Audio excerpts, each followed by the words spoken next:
In the last video, we got our latitude down into our season display component. So now the only other thing we have to do is figure out the current month, and then use the latitude and the month to decide if it is summer or winter. Now getting the month is actually going to be pretty straightforward. If you open up a JavaScript console really quickly, you can do new date dot get month, like so. That's going to return an integer indicating the current month of the year. Note that this is a 0 index date, so 10 would indicate the 11th month of the year. So for me right now, I'm recording this in November. So 10 would mean November. To put numbers to all these different months, this is what you would get. So we start off with 0 month as being January, 1 is Feb, and over here 10, like I said, would be November.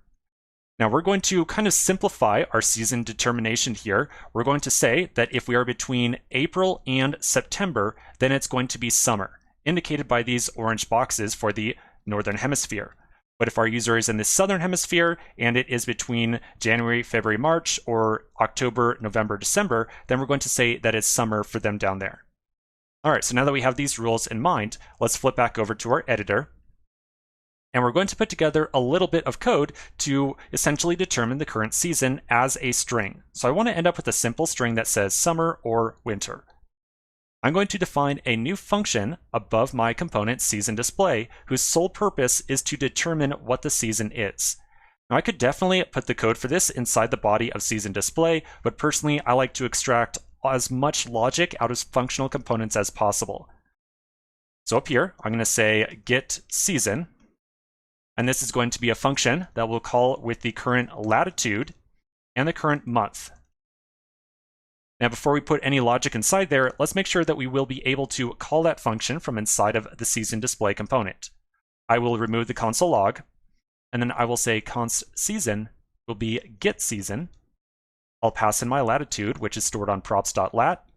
And then to get the month, we'll do a new date.get month, like so. Okay, so now our getSeason function is going to get the current latitude and the month. So now we can write a little bit of logic in here to return either the string summer or the string winter. Sorry, I'm reading summer and winter on my screen right now as I say those words.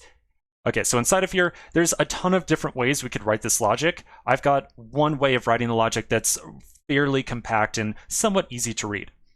So I'm going to say if the month is greater than 2, and the month is less than 9. So that would indicate that we are in this group of months right here. So then we will determine whether or not we are in a Northern Hemisphere location, in which case it would be summer, or we are in Southern, in which case it would be winter. So to do so, we're going to use a JavaScript ternary expression. We'll do so by saying lat is lat greater than 0. If it is, that means that we must be in the Northern Hemisphere. I'll then put in a question mark. If we are in the Northern Hemisphere, then I want to return the value summer. Otherwise, I want to return the value winter, like so. So again, this is a JavaScript ternary expression. This expression right here will be evaluated. If it returns true, then we're going to return summer from the overall expression. Otherwise, if lat is less than 0, then we will return winter instead. So the logic here is somewhat straightforward. If we are in the summer months and we are in the Northern Hemisphere, return summer, otherwise return winter. And I'm going to make sure that I put on a return statement like so. So now we're going to return the result of this entire ternary expression.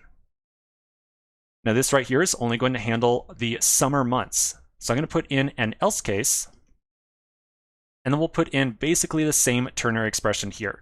So this would now be the case in which we are in the months January, February, March, or October, November, December. So once again, we need to determine if we are in the Northern Hemisphere or Southern Hemisphere, and then return the appropriate string. So I will return lat less than 0, and then this time we're going to reverse the order of months. So now if we are in the Northern Hemisphere during the winter months, that must mean we are in winter. Otherwise, we must be in the Southern Hemisphere, in which case we are in summer. All right, like I said, many different ways to write out this expression right here. This is just one way that seems somewhat reasonable and somewhat easy to put together. So now, to make sure that that is working correctly, I'm going to put a console log for season down inside my component, and then I will refresh my application and make sure that the correct season is being displayed. So I currently have winter, which for me is actually correct. It is winter here because I'm in the northern hemisphere and it is the winter months. To test this out very easily, I could change my hard-coded geolocation or the geolocation override down here. So I will say that I am in Sao Paulo, which is in the southern hemisphere. And so now if I refresh, I should see summer, and in fact, I do. All right, so that looks pretty good. So we now have our season. The last thing we have to do is do a little bit of styling inside of our season display component. So quick pause, and we'll start to take care of that in the next video.